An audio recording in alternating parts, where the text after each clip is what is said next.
पृथ्वीनारायण शाहलाई राजा भएकोले मैले मानेको होइन, बडा महाराजा भएकोले पनि मानेको होइन। उहाँ नेपालको एकीकरणकर्ता भएकोले, यसको स्वतन्त्रता सार्वभौम सत्ता अखण्डता भएको वजिदलाई, यसको जुगलाई रक्षा गर्ने, निर्माण गर्नलाई टिकाउने व्यक्ति भएकोले मैले मानेको हुँ।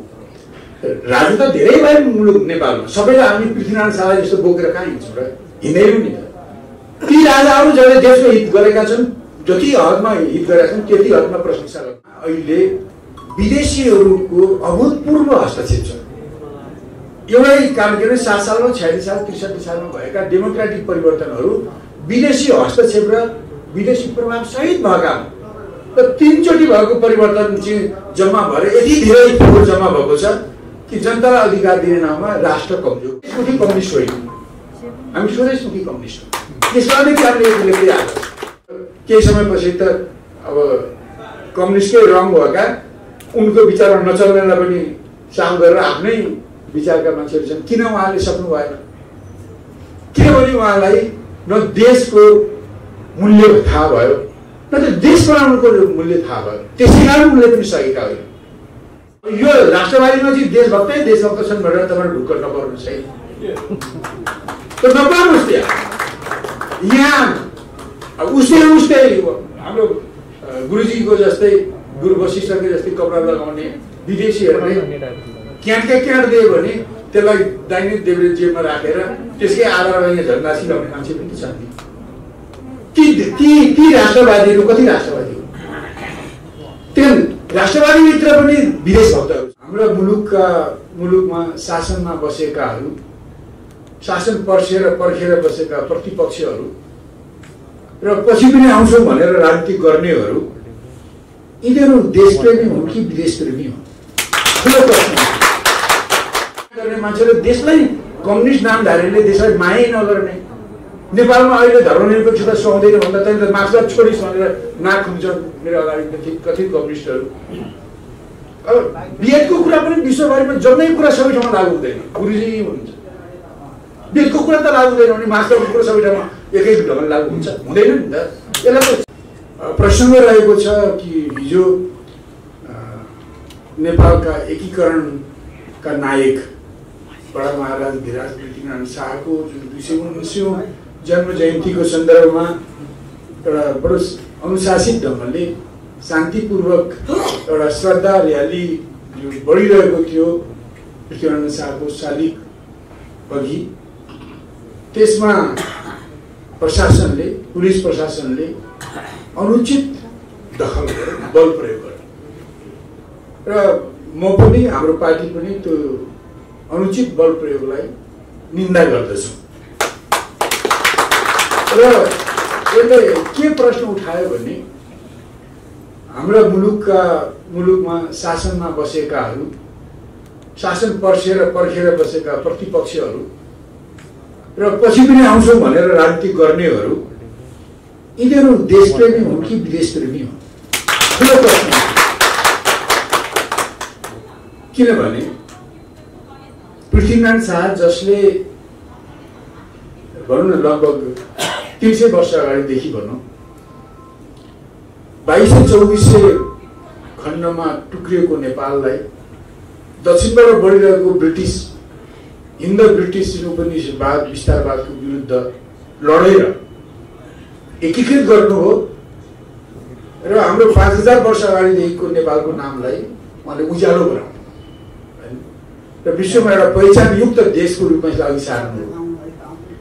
र पृथ्वीनारायण शाहले पछिल्लो पटक जुन एकीकरण गर्नुभयो त्योभन्दा अगाडि पनि नेपाल ठुलो त्यो कामाख्यादेखि कश्मीरसम्म, हिमालदेखि गङ्गासम्म भएको इतिहास पनि छ।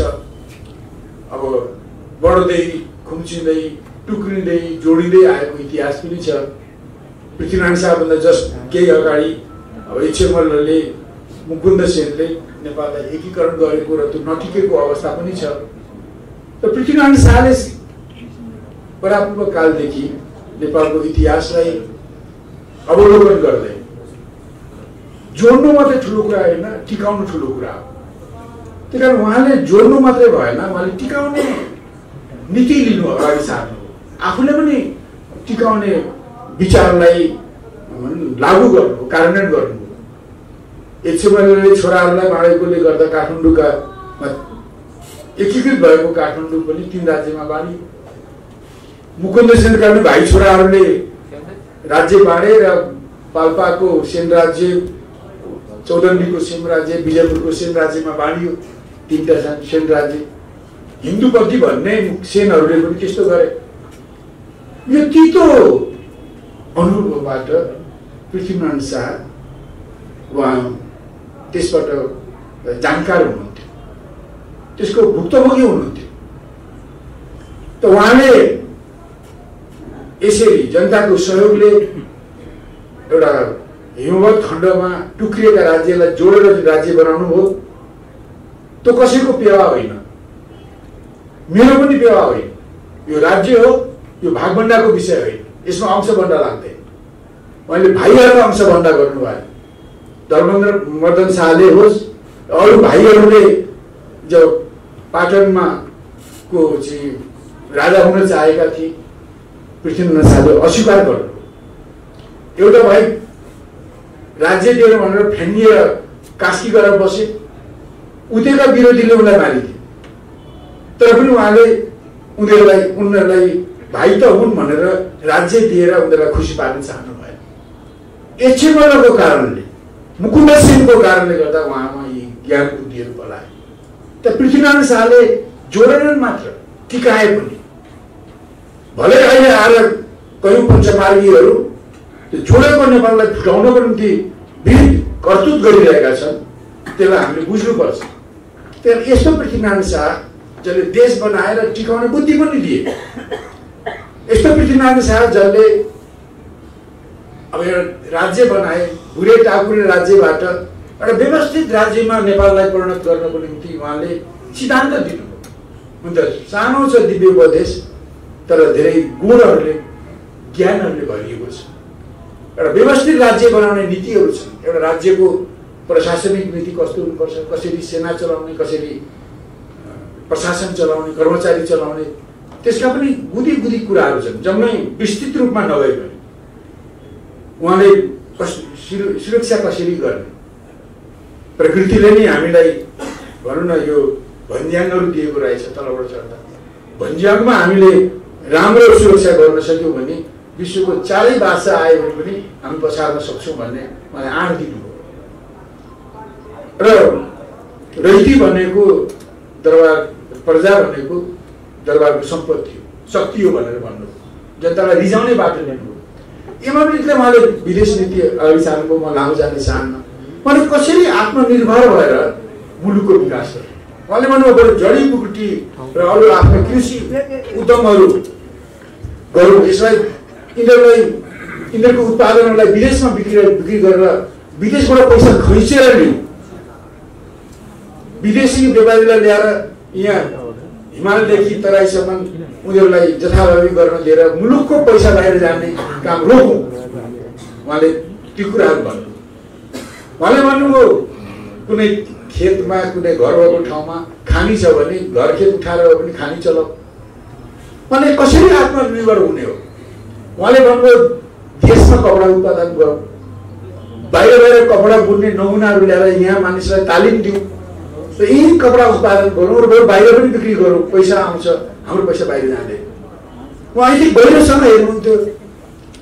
यो दक्षिणतिर चाहिँ धेरै नौटङ्की गर्ने समुदाय हुँदो रहेछ। हाम्रा मान्छेहरू त्यसको ती पत्रिकाहरूको ती गतिविधिमा भन्नु त्यता पनि लाग्ला, त्यो राम्रो होइन। बरु विधिसम्मत ढङ्गले, शास्त्रसम्मत ढङ्गले काठमाडौँकै नेवारहरूले जुन कला संस्कृतिहरू विकास गरेका छन्, तिनीहरूलाई नि हेरेर मनलाई स्वस्थ ढङ्गले बहलाउने काम गरौँ। बरु तिनीहरूलाई पैसा दिउँ, कलाकारहरूलाई नेपालमै रहन्छ, हाम्रो दिमाग पनि बिगार्दैन। यस्ता यस्ता किम्ती कुराहरू पृथ्वीनारायण शाहले हामीलाई दिनुभयो। देश जोगाउने, त्यसलाई आत्मनिर्भर बनाउने, देशलाई धनी बनाउने, र त्यसो भएपछि मात्रै देशको स्वतन्त्रता, सार्वभौमिकता बलियो हुन्छ भनेर पृथ्वीनारायणले यी कुराहरू सिकाउनु भयो।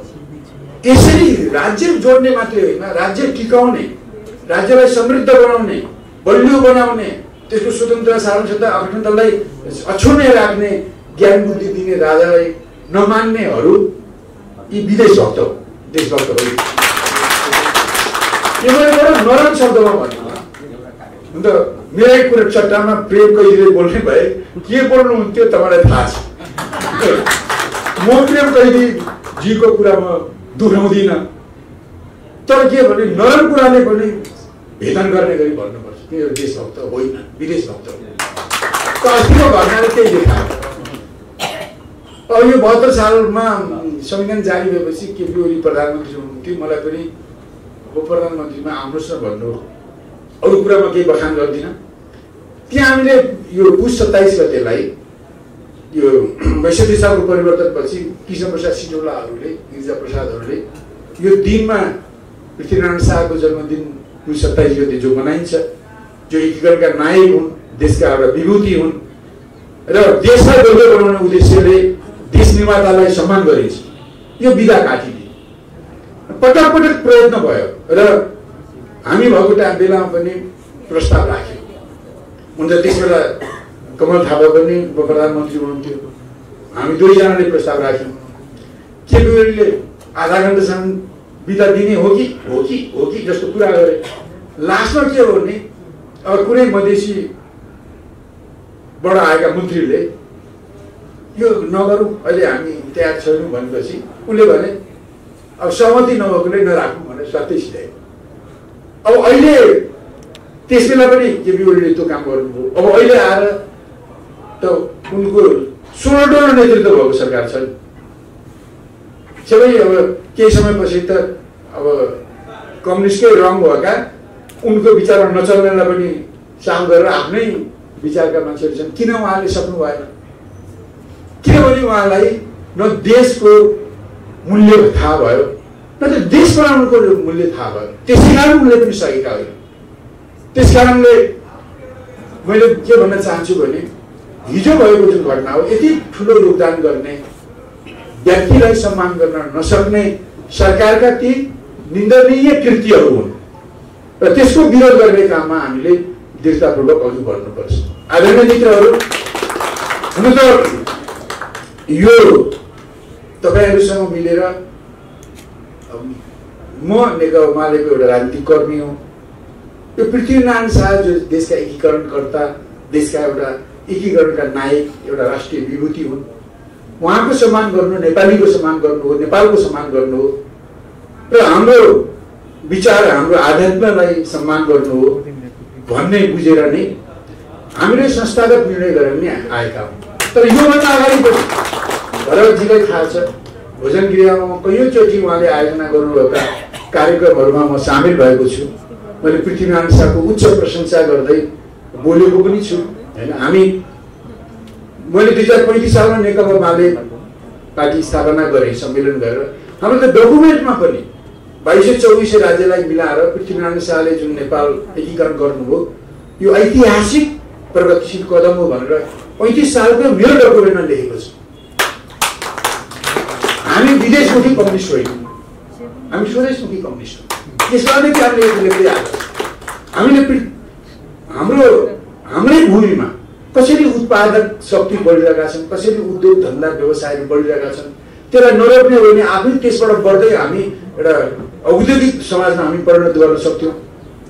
र त्यसबेलाका निरङ्कुश शासकहरूले र विशेष गरिकन ब्रिटिस साम्राज्यवादको प्रभावले गर्दा हाम्रो स्वाभाविक विकास हुन सक्यो आदि इत्यादि।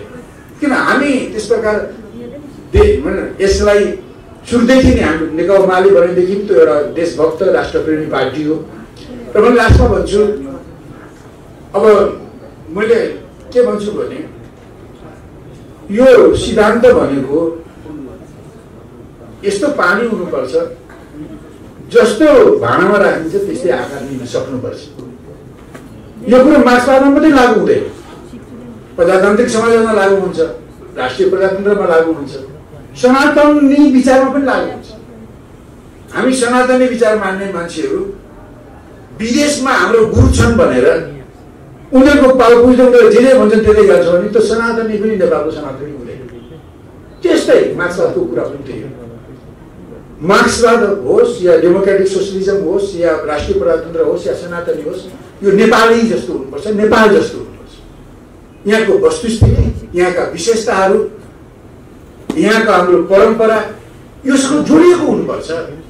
र जुन मुलुकमा ती स्थानीय राष्ट्रिय विशेषतासँग जोडिएर अगाडि जान्छन्, जसरी एउटा कलमी बनाउँदाखेरि रुखमा कलमी काटेर राख्दाखेरि त्यसमा ज्यान आउँछ र हामीले त्यसलाई रोक्न सक्छौँ, त्यसरी कलमी बनेर सिद्धान्तहरू सक्नुपर्छ। र मैले के बुझ्छु भने सिद्धान्तहरू सार्विक हुन्छ, युनिभर्सल हुन्छ। मैले सिद्ध्याएँ त्यो युनिभर्सल हुन्छ। हामीले यसै पनि वसुधैव कुटुम्बकम मान्ने मान्छेहरू, त्यो हामीले ज्ञानलाई एउटा क्षेत्रमा सीमित गर्दैन, तर ज्ञानको अनुकरण हुनुहुँदैन। हामी वेद विश्वभरि जान सक्छ भन्छौँ भने अरू मुलुकमा आएका ज्ञान पनि नेपालमा आउन सक्छ, त्यसमा हाम्रो वैरभाव हुँदैन। तर ज्ञान जहाँको आए पनि नेपाली हुनुपर्छ। नेपालको स्वार्थ, नेपालको हित, नेपालको राष्ट्रियतालाई त्यसले प्रवर्धन गर्न सक्नुपर्छ, तब मात्रै त्यो ज्ञानले नेपालीहरूको हित गर्न सक्छ। त्यसकारण अब हुन त यहाँ कतिपय यो देशको हित नगरेर जथाभावी गर्नेदेखि रिसाउँदा भन्छन् नि, रिसाउनेले बेद पनि पढ्दैन भन्छन् होइन। त्यो रिस उठेर जथाभावी पनि बोलिन्छ कहिले कहिले। ज्ञानको पनि विरोध हुन्छ, ज्ञानका गुरुको पनि विरोध हुन्छ।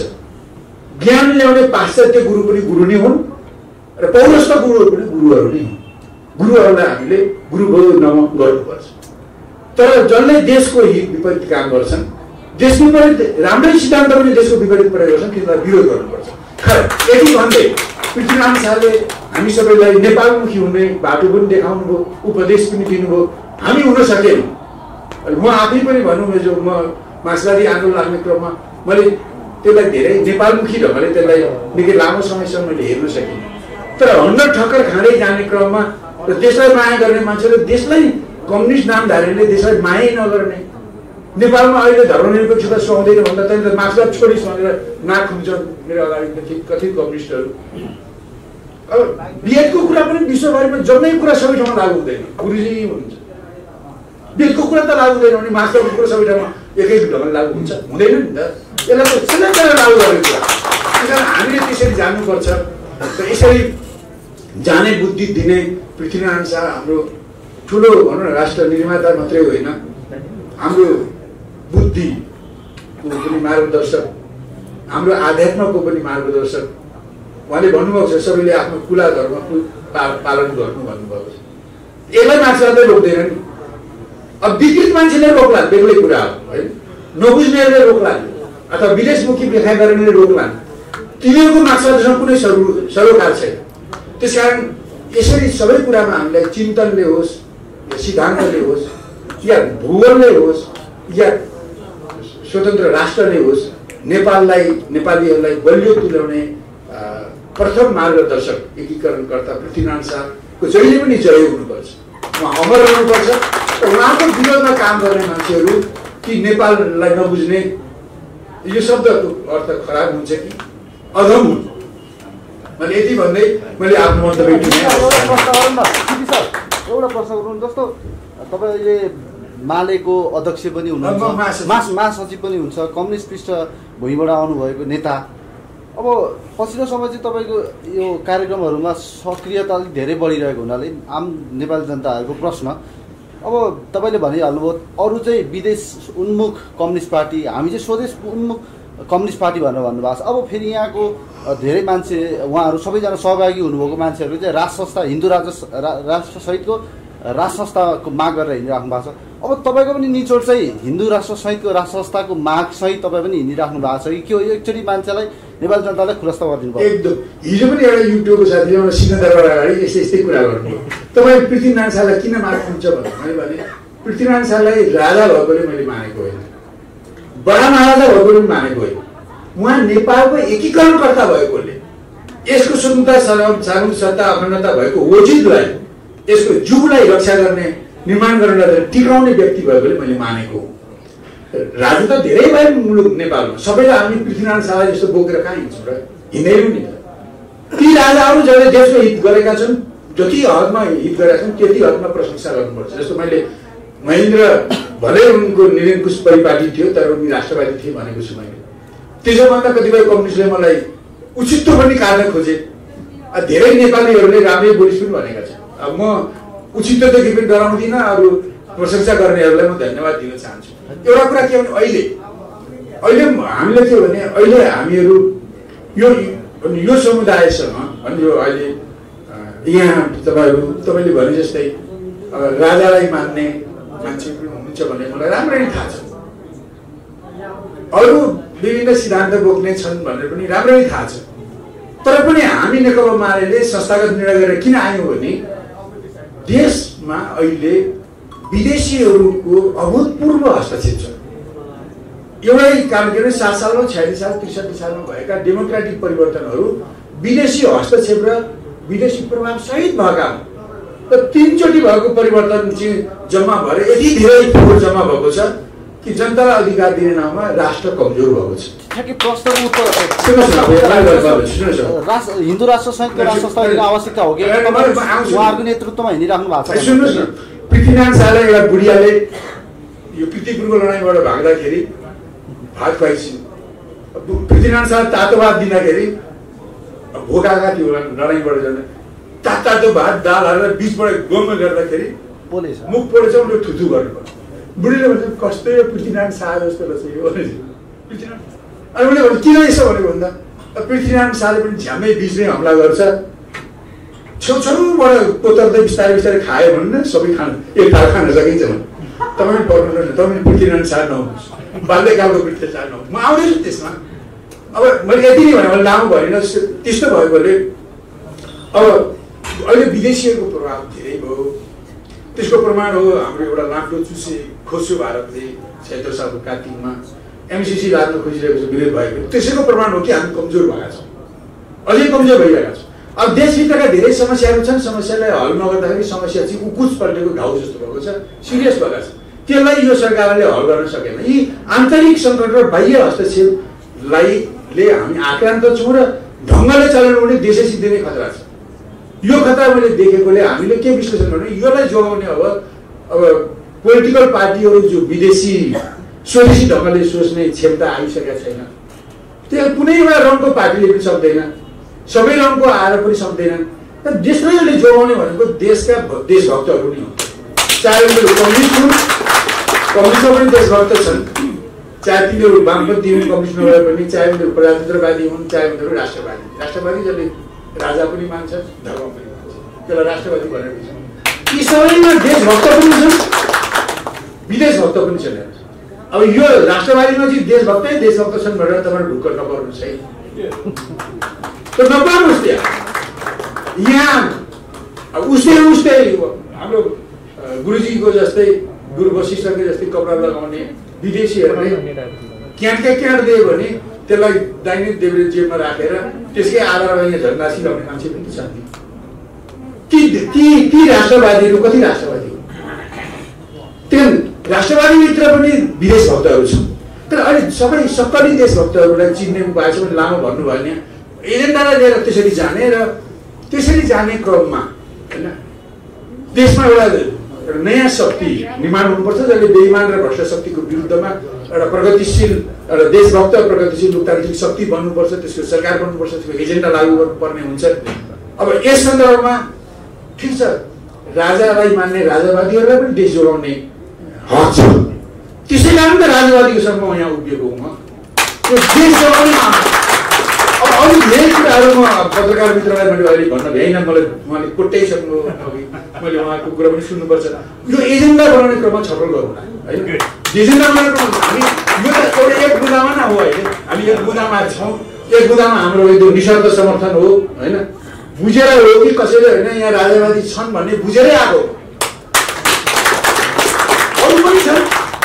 अब यहाँ बिपी काङ्ग्रेसको यहाँ पुच्छरलाई देखिरहेको छु म, हामीले कोसिस पनि गरेका हौँ।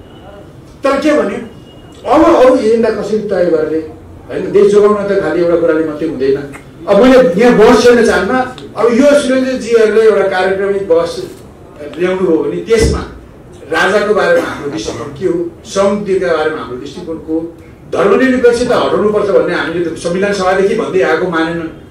अब त्यसलाई हटाउनुपर्छ भन्ने मात्रै छैन, त्यसपछि के भन्ने कुरामा हाम्रो अलिकति रिजर्भेसन छ होइन। हिन्दूहरू 80% भए पनि हिन्दू राष्ट्र लेखाउँदा नेपाललाई कति फाइदा हुन्छ नलेको त कति छलफलको कुरा हो। मैले यसलाई गुरुजीहरूलाई के भन्छु भने जति सुकै भए पनि गुरुजीहरूले बुझ्नुपर्छ देश चलाउने अब धर्मले होइन सिद्धान्तले हो।